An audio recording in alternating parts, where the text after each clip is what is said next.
जय हिंद। आज हम लोग जो सेंटर टेस्ट 2025 में जो एग्ज़ाम हुआ था उसका जो है हम लोग आज दीर्घ उत्तरीय क्वेश्चन हम लोग करेंगे। जो लघु उत्तरीय था उसको पीछे वाला वीडियो में देख लीजिएगा। इसलिए पूरा का पूरा जो है दीर्घ उत्तरीय है, इसको करा दिया जा रहा है। 31 नंबर क्वेश्चन कर रहा है द्विघात सूत्र या श्रीधराचार्य के सूत्र को स्थापित करें। तो हम लोग जानते हैं द्विघात समीकरण का होता है सूत्र a² प्लस में bx प्लस में c बराबर में 0। दोनों तरफ हम a से भाग दे देते हैं तो बचेगा x² प्लस में b बटा में ax प्लस में ca। फिर हम ca को इधर कर देंगे तो माइनस में c बटा में a। उसके बाद से फिर दोनों तरफ b बटा 2a को जोड़ देते हैं तो हमारा आ जा रहा है x प्लस में b/2a का होल स्क्वायर बराबर में b² माइनस में 4² माइनस में ca। इस तरह जो है हम लोग देखते हैं x का जो है दो मान निकालते हैं, एक minus b plus √b² minus में 4ac बटा में 2a, एगो आ जाता है minus b minus √b² minus में 4ac बटा में 2a। यही जो होता है द्विघात सूत्र जो है श्रीधराचार्य सूत्र को हम क्या किया जाता है, इसी को कहा जाता है। 32 नंबर क्वेश्चन कर रहा है पाइथागोरस प्रमेय के कथन को लिखें तथा सिद्ध करें। यह बहुत ही इम्पोर्टेंट है। तो हम लोग जानते हैं पाइथागोरस प्रमेय क्या होता है। एक समकोण त्रिभुज में कर्ण का वर्ग अन्य दो भुजाओं के वर्गों के योग के बराबर होता है। क्योंकि समकोण त्रिभुज रहेगा तो कर्ण होगा, लंब होता है और आधार होता है। तो जो कर्ण जो होता है, कर्ण का स्क्वायर लंब का स्क्वायर और आधार के स्क्वायर के बराबर होता है। इसको हम लोग सिद्ध करते हैं।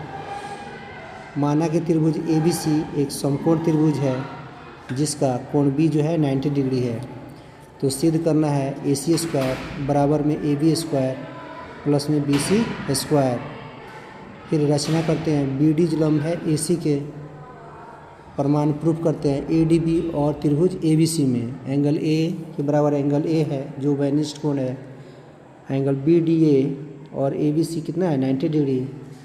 तो एंगल समरूपता से एंगल ADB जो हो जाएगा ABC के हो जाएगा। इसीलिए हम जानते हैं जब दो समरूप होता है तो उनके संगत भुजाओं का अनुपात क्या होता है, बराबर होता है। तो हम कह सकते हैं AD बटा में AB बराबर में DB बटा BC बराबर में AB बटा AC। इस तरह निकालते हैं तो AB² बराबर में AD गुना AC² होता है। उसी तरह सिमिलरली हम लोग कह सकते हैं BC² बराबर में क्या हो जाएगा AC गुना में DC। इसको समीकरण 2 ले लेते हैं।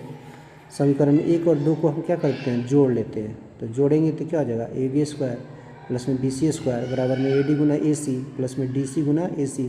इस तरह जो हम लोग निकालते हैं तो हो जा रहा है AB² प्लस में BC² बराबर में AC²। इस तरह यह सिद्ध हो गया।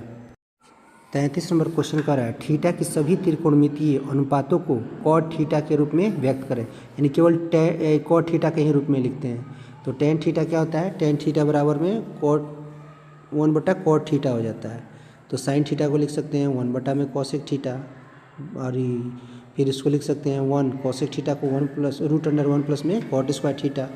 कॉस थीटा को लिख सकते हैं 1 बटा में सेक थीटा बराबर में कॉस थीटा को अभी 1 बटा √सेक² थीटा बराबर में 1 प्लस में। इस तरह हम लोग जितना भी लिखे हैं सारा का सारा कॉट के फॉर्म में लिखना है। तो सारा का सारा यहाँ पर आपको देखिए यहाँ पर लिख दिया गया, यानी कॉट थीटा ही लिखना है, दूसरा कुछ नहीं लिखना है। 34 नंबर क्वेश्चन कर रहा है साइन 30 तथा साइन 60 का मान ज्यामिति की सहायता से निकालें। तो सबसे पहले हम जो है समबाहु त्रिभुज एक लेते हैं जिसकी सभी भुजाएं कितना है 2a है।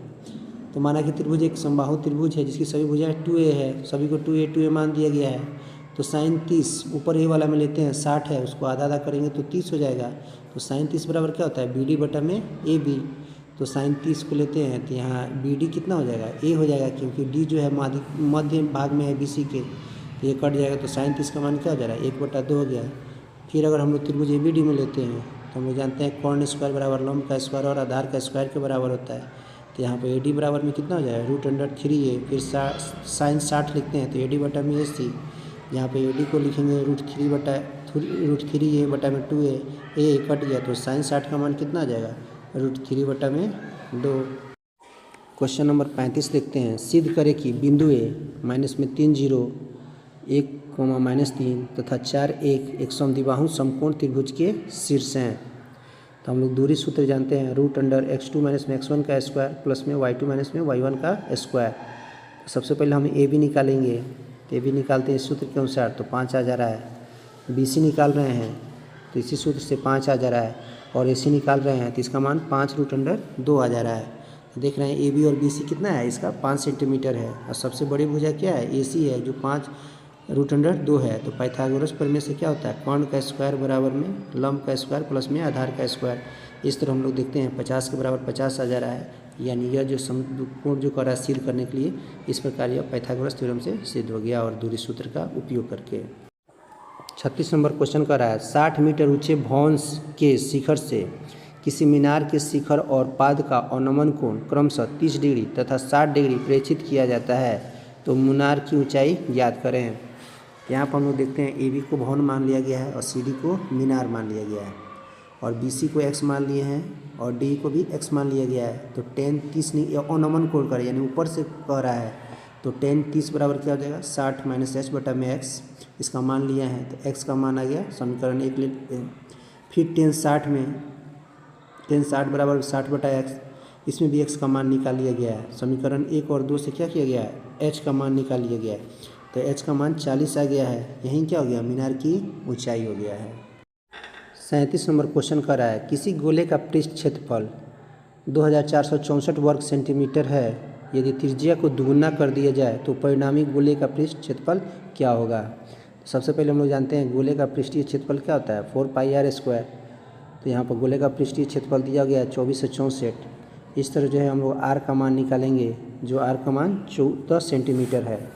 अब कह रहा है मूल त्रिज्या से दुगुना किया जाता है, तो नई त्रिज्या कितना हो जाएगा, 2 में r से गुना कर देंगे तो कितना हो जाएगा, 28 सेंटीमीटर। फिर जो नया जो है गोलीय पृष्ठीय क्षेत्रफल वो क्या हो जाएगा, 4πr², 4π और यहाँ पर r कितना है 14, तो दुगुना कर देते हैं तो 28 का स्क्वायर करेंगे, तो इसका हम लोग निकालते हैं गुना भाग करके, तो 9856 सेंटीमीटर स्क्वायर हो जा रहा है।